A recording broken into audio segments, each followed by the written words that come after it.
Okay, hello there. My name's Ian Charles of Wizards. I'm here with Chris Comley, also of Wizards, as you can see. Hello.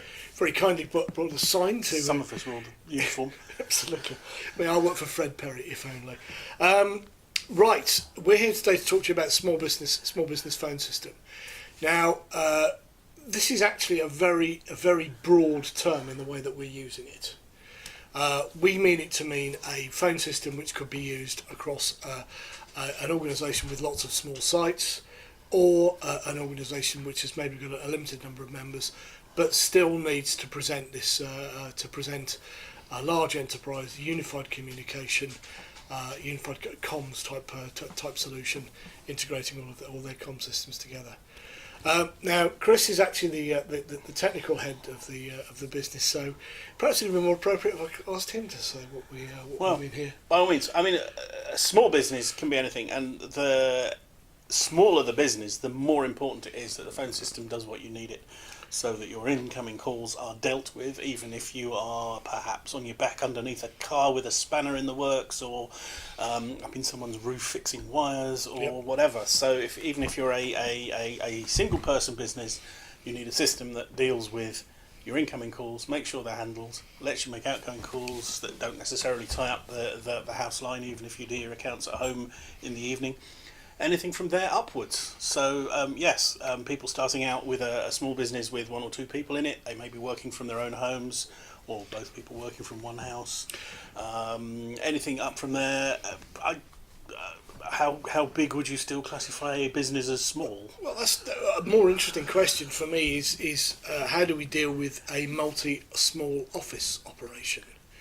We have say you've got a chain of small retail shops, maybe hairdressers, that kind of thing. We know, for example, that James Italian has a particular approach to setting up their phone system. You look surprised.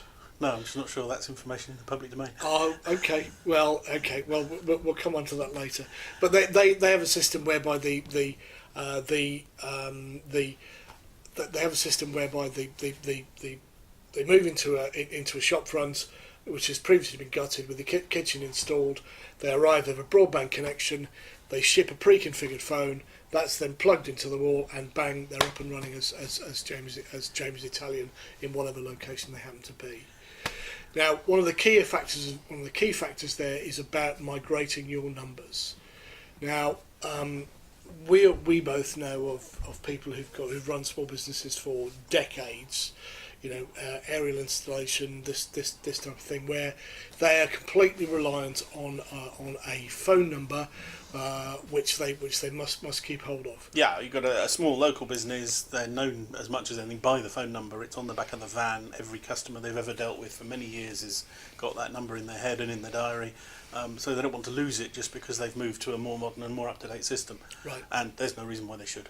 Okay, and we've got a mechanism of dealing with that, so we can migrate all of your system, including your extensions, your DDIs, and allow you to retain that presence, but also to enhance it. So, if, for example, you were based in High Wycombe, and you were looking to establish a presence in Oxford, we can give you a local geographic Oxford number. Yeah, the numbers are no longer tied to a geographic location, so we can collect existing numbers from different locations and run them on the same system. Right. So if you've got people working out of different places, their numbers can come onto the one system. And then yes, once you've got a system and you want to add numbers to it, you can add those in any geographic location that suits your requirement. And we've got local numbers as well, of course. The modern version of those is 03 numbers, of course. 0800s and 0845s are a thing of the past. Yep. You now have numbers that basically come out of your minute allocation when you've got bundled minutes with mobile phones and things like that, which otherwise work exactly the same way as geographic numbers. Okay, so and there are a couple of restrictions on those, but 0303 and 0333. Do you have 333? There is a number range that's only available to charities and non-profit making bodies, and when you apply for the number, you just have to be able to present your registered charity number or similar, just to prove that you're entitled to it. Other than that, they are available to anybody. If you've got an 0800, an 0845, an 0870 number already, your current supplier should have the relevant O3 number available to you already so that you can just switch over. Okay, so in terms of small business phone systems, it's about us building a solution which is right for your business. That means the right price, the right investment up front. There is a certain amount of investment. We need to stress that nothing in life is free. But it will also we will typically roll call charges in with the rental bill. Yeah. We can cite the PBX wherever suits you best. This can be in your offices. It could be in the cloud. We've got a number of options there, but we will need to engage with you directly to understand exactly what your requirements are. I would say the costs are a lot less than you might be used to if you've bought a system 5 or 10 years ago. We had one customer who was buying up second-hand handsets on eBay to keep his system alive because his original system had cost him something like £20,000 and he knew he couldn't afford to replace it until he found out that a new system now would only cost him £2,000 or £3,000.